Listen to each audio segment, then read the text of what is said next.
8060 80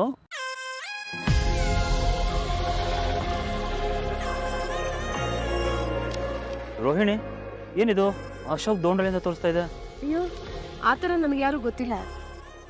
ಒಂದು ಕೆಲಸ ಮಾಡು, ನನಗೆ ಕೆಲಸ ಟೈಮ್ ಆಗ್ತಿದೆ, ನಾನು ತಣ್ಣೀರು ಸ್ನಾನ ಮಾಡ್ತೀನಿ, ನೀನು ಬಿಸಿನೀರ ಕಾಯಿಸ್ಕೊಂಡು ಸ್ನಾನ ಮಾಡ್ತೀನಿ, ಬರಲಾ?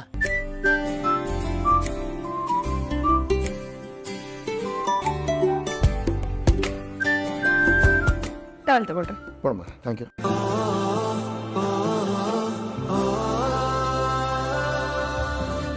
ಅಮ್ಮ, ಅಯ್ಯೋ ಅಮ್ಮ, ಅಮ್ಮ ಅಮ್ಮ, ಅಯ್ಯೋ ಅಯ್ಯೋ ಅಮ್ಮ, ಅಮ್ಮ ಅಯ್ಯೋ ಅಮ್ಮ ಅಮ್ಮ ಅಮ್ಮ ಅಮ್ಮ ಮೈಯೆಲ್ಲ ಸುಟ್ಟೋಯ್ತಮ್ಮ. ಅಯ್ಯೋ ಕೂದಿ ನೀರನ್ನ ಮೈ ಮೇಲೆ ಹಾಕೊಂಡ್ರೆ ಮೈ ಸುಡ್ದು ಇನ್ನೇನ್ ಮಾಡುತ್ತೆ? ತಣ್ಣೀರಲ್ಲಿ ಸ್ನಾನ ಮಾಡ್ತೀನಿ ಅಂತೆಲ್ಲ. ಅಯ್ಯೋ ಅಮ್ಮ ತಣ್ಣೀರಲ್ಲಮ್ಮ, ಅದು ಯಾರೋ ಬಿಸಿನೀರು ಹಾಕ್ಬಿಟ್ಟಿದ್ದಾರೆ. ನನಗೆ ಗೊತ್ತು, ನೀನೇ ಈ ಕೆಲಸ ಎಲ್ಲ ಮಾಡಿರ್ತಾಳೆ. ಹಲೋ ಸೂರ್ಯ ಈ ಕೆಲಸ ಮಾಡಿದ್ದು. ನೋಡಮ್ಮ. ಏನ್ರಿ ಮೈ ಮೇಲೆ ಪರಿಜ್ಞಾನ ಇಲ್ವಾ ನಿಮ್ಗೆ? ಸ್ಯಾಡಿಸ್ ತರ ಬಿಹೇವ್ ಮಾಡ್ತಿರಲ್ಲ. ಹಾಪ no sad, full jolly happy person ನಾನು. ಈ ತರ ಕೆಲಸ ಮಾಡಿ ಖುಷಿ ಪಡ್ತಿದ್ದೀರಲ್ಲ. ಅಲ್ಲ ಬಿಟ್ಟಿಗೆ ಬಿದ್ದಿದ್ದಾಳೆ ನನ್ನ ಹೆಂಡತಿ ಅಂತ ಬಾಯ್ ಬಂದಂಗೆಲ್ಲ ಕೆಲಸ ಹೇಳ್ತಿರಲ್ಲ. ನನ್ನ ಹೆಂಡತಿಯೇ ನೀ ಮನೆ ಆಳ. ಇದು ಸ್ಯಾಂಪಲ್ಲು. ಇನ್ನೊಂದ್ಸರಿ ಯಾರಾದ್ರೂ ಇವಳ ಹತ್ರ ಬಂದ್ಬಿಟ್ಟು ಮೀನಾ ಬಾಯ್ಲೆ ಆ ಕೆಲಸ ಮಾಡು, ಅದು ಮಾಡು, ಇದು ಮಾಡು, ಅದು ತಿಕ್ಕು, ಇದು ತೋಳಿ ಅಂತ ಏನಾದ್ರೂ ಹೇಳ್ಬೇಕಲ್ಲ. ಯಾರು ಹೇಳ್ತಾರೋ ಅವ್ರಿಗೆ ಇದೇ ಗತಿ ಆಗೋದು.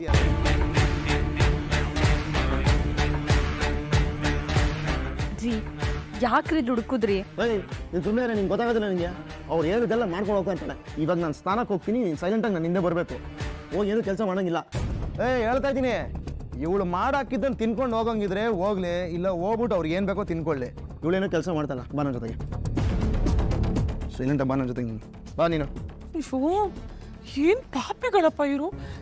ನಾನು ಏನ್ ಹೇಳಿ ಇವ್ರ ಬಗ್ಗೆ? ಅಯ್ಯೋ ಹೋಗಮ್ಮ, ಬೆನ್ನಿಗೆಲ್ಲ ಸ್ವಲ್ಪ ತೆಂಗಿನೆಣ್ಣೆ ಹೆಚ್ಚು. ಹಾ ನೋಡಿ ಅತ್ತೆ ಎಷ್ಟು ಕೆಂಪಾಗಿದೆ. ಪಾಪ. ಬನ್ನಿ ಮನೋಜ್. ಎಂತ ಪಾಪಿಗಳಿವರು. ಇಲ್ಲ ಇವ್ರನ್ನ ಏನನ್ನೋದು? ಹಿಂಗ ಮಗು ಬೆನ್ನೆಲ್ಲ ಸುಡೋದು. ಚಿಲ್.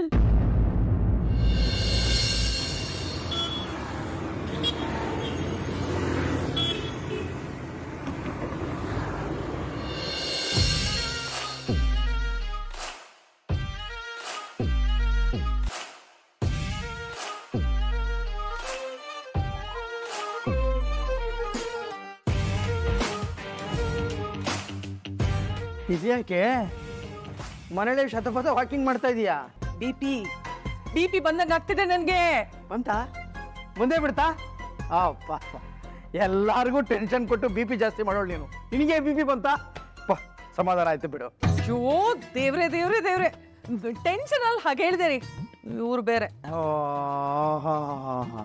ಕರೆಕ್ಟಾಗಿ ಹೇಳ್ಬೇಕಪ್ಪ. ಈ ಮಂದ್ ಬುದ್ಧಿ ಅಲ್ವಾ, ನನಗಿದೆಲ್ಲ ಹೊಡೆಯಲ್ಲ ಕಣೆ.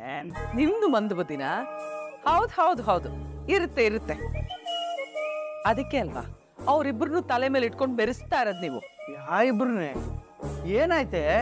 ಸೂರ್ಯ ಇವತ್ತೇನ್ ಮಾಡ್ದ ಅಂತ ಗೊತ್ತಾ ನಿಮ್ಗೆ? ಅದೇನು ಅಂತ ಹೇಳಮ್ಮ. ಬೆಳಿಗ್ಗೆ ಆಕಾಶವಾಣಿ ನ್ಯೂಸ್ ಇನ್ನೂ ಬಂದಿಲ್ಲ ನನಗೆ, ಹೇಳು. ಅಯ್ಯೋ ರೀ, ಕುದಿತಿರೋ ಬಿಸಿನೀರ್ನ ಮನೋಜನ್ ಬೆನ್ ಮೇಲೆ ಸುರ್ಬಿಟ್ಟು ಬಂದಿದ್ದಾನ ಅವನು. ಮನೋಜ ಪಾಪ ಒಂದೇ ಕಡೆ ಕುತ್ಕೊಂಡು ನರಳ್ತಿದ್ದಾನೆ. ಹೌದಾ? ಹಾ. ಇನ್ನೂ ಅಂತ ಸುವರ್ಣ ಅವಕಾಶ ನನಗೆ ಬಂದಿಲ್ಲ. ಅವನೇ ಅಂತ ಸುರ್ಕೊಂಡು ಗೋಳೋ ಅಂತ ಅಳ್ತಾ ಇದ್ದಾನೆ. ಅದೇನಾಯ್ತು ಅಂತ ಸರಿಯಾಗಿ ಹೇಳ್ರಪ್ಪ. ಯಾರಾದ್ರೂ ಅವನ್ನ ಆಸ್ಪತ್ರೆಗೆ ಸೇರಿಸಿದ್ರೇನೋ? ಅಯ್ಯೋ ಅಪ್ಪ ಅವನಂತರ ಎಮ್ಮೆ ಮೈ ಇದ್ದಂಗೆ. ಈ ಕಲ್ ಕಟ್ಟಡ ಕಟ್ತಾರಲ್ಲ ಕಾಂಪೌಂಡ್, ಅದ್ರ ಚರ್ಮ ಅವಂದು. ನೋಡ್ರಿ ನೋಡಿ ಹೇಗ್ ಮಾತಾಡ್ತಿದಾನೆ ಅಂತ. ಇಬ್ರು ಸರಿಯಾಗಿ ಹೇಳ್ರು. ಅವ್ನ ಮೈ ಮೇಲೆ ಬಿಸಿನೀರು ಹೇಗ್ ಬಿತ್ತು? ಅಲ್ಲ ರೀ, ಸ್ನಾನಕ್ಕೆ ಹೋಗ್ಬೇಕು, ಗೀಸರ್ ವರ್ಕ್ ಆಗ್ತಿಲ್ಲ, ನೀರ್ ಕಾಯಿಸ್ಕೊಡು ಅಂತ ಹೇಳ್ದ. ಯಾರನ್ನ ಕೇಳ್ದ ಅಂತ ಈ ಸಕ್ಕರೆಗೆ ಹೇಳಕ್ ಹೇಳಪ್ಪ, ಇಲ್ಲಾಂದ್ರೆ ಜನ ಪಾಪ ಅಪಾರ್ಥ ಮಾಡ್ಕೊಂಡ್ಬಿಡ್ತಾರೆ. ಆಯ್ತು ಸುಮ್ನಿರೋ. ಅಲ್ಲ ರೀ, ಅವ್ನ್ ಕೇಳಿದ್ದು ಮೀನನ್ನ. ತಪ್ಪೇನ್ರಿ ಹೇಳಿ? ತಪ್ಪೇ ಇಲ್ವಾ? ಇಲ್ವಾ? ಅವನಿಗೆ ಎಂಡ್ರು ಅವನ ಹೆಂಡ್ರನ್ ಕೇಳಬೇಕಾಗಿತ್ತು, ನನ್ನ ಹೆಂಡ್ರ ತವ ಯಾಕೆ ಬಂದ? ಯಾಕೆ ನಿನ್ ಹೆಂಡತಿ ನೀರ್ ಕಾಯಿಸ್ಕೊಟ್ಟಿದ್ರೆ ಅವ್ಳ ಕೈಯಿಂದ ಸೌದು ಹೋಗ್ತಿತ್ತ? ಸ್ವಲ್ಪ ಬರೀ ಬಾಯ್ ಮಾಡಿದೆ, ಅದೇನು ವಿಷಯ ನಡೀತು ಅಂತ ಸರಿಯಾಗಿ ಹೇಳ್ತೀರಾ ಇಬ್ರುವೆ? ಅವಳು ನೀರ್ ಕಾಯಿಸ್ಕೊಡಲ್ಲ ಅಂತ ಹೇಳಿದ್ಲು. ಆಯ್ತು ಬಿಡು, ನಾನು ತಣ್ಣೀರಲ್ಲೇ ಸ್ನಾನ ಮಾಡ್ತೀನಿ ಅಂತ ಮನೋಜ್ ಸ್ನಾನ ರೂಮ್ಗೆ ಹೋದ. ಸ್ನಾನ ಮಾಡಕ್ಕೆ ಟವಲ್ ತಗೊಂಡು ಬಾತ್ರೂಮ್ಗೆ ಹೋಗಷ್ಟಲ್ಲಿ ಈ ಪುಣ್ಯಾತ್ಮ ಕುದೀತಿರೋ ನೀರನ್ನ ತಗೊಂಡೋಗಿ ಬಕೆಟ್ ಅಲ್ಲಿ ಸುರಿದಿಟ್ಟಿದ್ದಾನೆ. ಅವನು ಆ ತಣ್ಣೀರ್ ಅನ್ಕೊಂಡು ತೆಕ್ಕೊಂಡು ಸುರ್ಕೊಂಡ್ಬಿಟ್ಟ. ಅವನ್ ಬೆನ್ನೆಲ್ಲ ಸುಟ್ಟೋಯ್ತು. ಯಾಕೋ ಹಾಗೆಲ್ಲ ಮಾಡಿದೆ ಸೂರ್ಯ? ಅಪ್ಪ ನೀನು ಇದನ್ನು ನೋಡ್ಬೇಕಾಗಿತ್ತಪ್ಪ. ಏನೋ ಅವಳೇನು ಇವ್ರ ಮನೆ ಕೆಲಸದೋಳ? ಅಲ್ಲಪ್ಪ, ಅವ್ರವ್ರ ಹೆಂಡತಿ ಅವ್ರವ್ರ ಪಕ್ಕದಲ್ಲೇ ಇದ್ರು, ಎಲ್ಲ ಕೆಲಸ ನನ್ನ ಹೆಂಡತಿಗೆ ಹೇಳ್ತಾರೆ ಇವರು. ಅದರಲ್ಲೂ ಏನ್ ಜಂಬುಗಳು ಅಂತೀಯ? ಓಯ್ ಬಾಯ್ಲೆ ನೀರ್ ಕಾರ್ಸು, ಏಯ್ ಏನ್ ಟೋನ್ ಅದು? ಸೂರ್ಯ, ನಿನ್ನ ಕೆಲಸಕ್ಕೆ ಹೊರಡು, ಲೇಟ್ ಆಯ್ತು. ಸರಿನಪ್ಪ, ಆಯ್ತು. ನೀನು ತಿಂಡಿ ತಿಂದಿನಪ್ಪ? ತಿಂತೀನಿ, ಮಾತ್ರೆ ತಗೋಬೇಕು, ತಿಂತೀನಿ. ನೀನು ತಿಂದ್ಯಾ? ಆಯ್ತಪ್ಪ, ತಿಂದೆ. ಸರಿ ಆಯ್ತು, ಹೊರಡು. ಹುಷಾರು. ಓ ಸಾರಿ, ಆಕ್ಸಿಡೆಂಟ್ ಆಗೋಯ್ತಪ್ಪ. ಕಾಲ್ ಹಾರ್ಟೆ.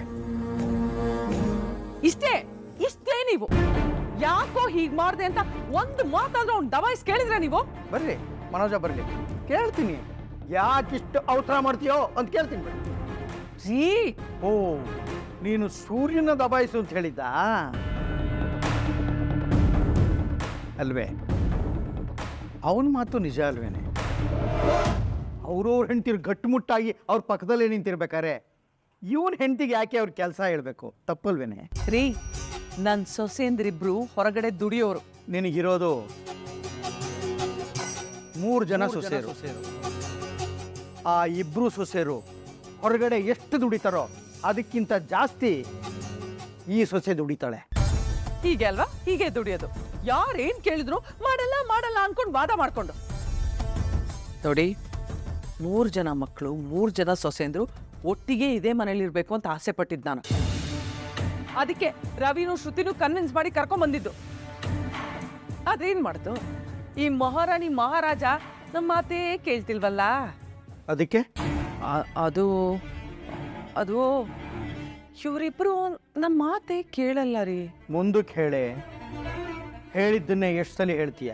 ಅದಕ್ಕೆ ನಾನು ನಿರ್ಧಾರ ಮಾಡಿದ್ದೀನಿ. ಏನು? ಈ ಮನೆ ಶಾಂತವಾಗಿರ್ಬೇಕು, ಎಲ್ಲರೂ ನಗನಗ್ತಾ ಇರಬೇಕು ಅಂದ್ರೆ ನಾವ್ಯಾಕೆ ಮೀನಾ ಮತ್ತೆ ಸೂರ್ಯನ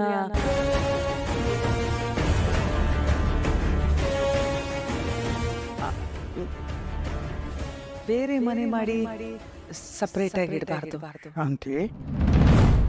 ಅಲ್ಲ, ನಾವು ಮಾಡ್ಕೊಡೋದು ಬೇಡ ಅಂದ್ರೆ ಅವರೇ ಸಪ್ರೇಟ್ ಆಗಿ ಅವ್ರಿಗೆ ಹೇಗ್ ಬೇಕೋ ಹಾಗೆ ಒಂದು ಮನೆ ಮಾಡ್ಕೊಂಡು ಹೊಟ್ಟೋಗ್ಬಿಡ್ಲಿ ಅಲ್ವಾ? ಅಯ್ಯೋ, ಅವ್ರು ಆರಾಮಾಗಿರ್ತಾರ್ರಿ.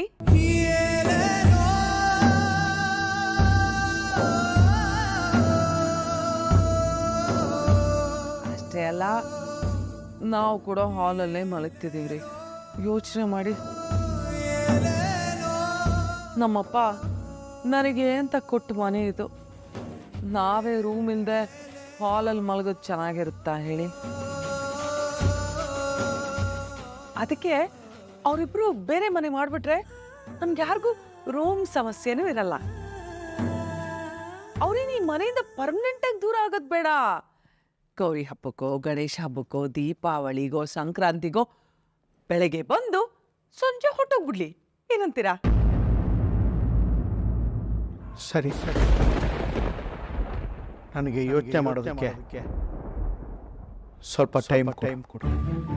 ಸಮಯ ಕೇಳಿದ್ರ? ಹಬ್ಬ, ಎಲ್ಲಿ ನನ್ನನ್ನು ಬೈತಿರೋ ಅಂತ ಹೆದರ್ಬಿಟ್ಟಿದ್ದೀರಿ ನಾನು. ನೀವು ಯೋಚನೆ ಮಾಡ್ತೀನಿ, ನನಗೆ ಸ್ವಲ್ಪ ಸಮಯ ಕೊಡು ಅಂತ ಹೇಳಿದ್ರೆ ನನ್ನ ಆಲೋಚನೆ ನಿಮ್ಗೂ ಸರಿ ಅಂತ ಅನ್ಸಿದೆ ಅಲ್ವಾ? ಮಾಡಿ ಮಾಡಿ ನಿಧಾನಕ್ಕೆ ಯೋಚನೆ ಮಾಡಿ ಕಾಫಿ ತಿಂಡಿ ತಿಂದು ಆಮೇಲೆ ಒಳ್ಳೆ ನಿರ್ಧಾರ ಮಾಡಿ, ಆಯ್ತಾ? ಹಾ, ಕಾಯ್ತೀನಿ ನಾನು, ತೊಂದ್ರೆ ಇಲ್ಲ.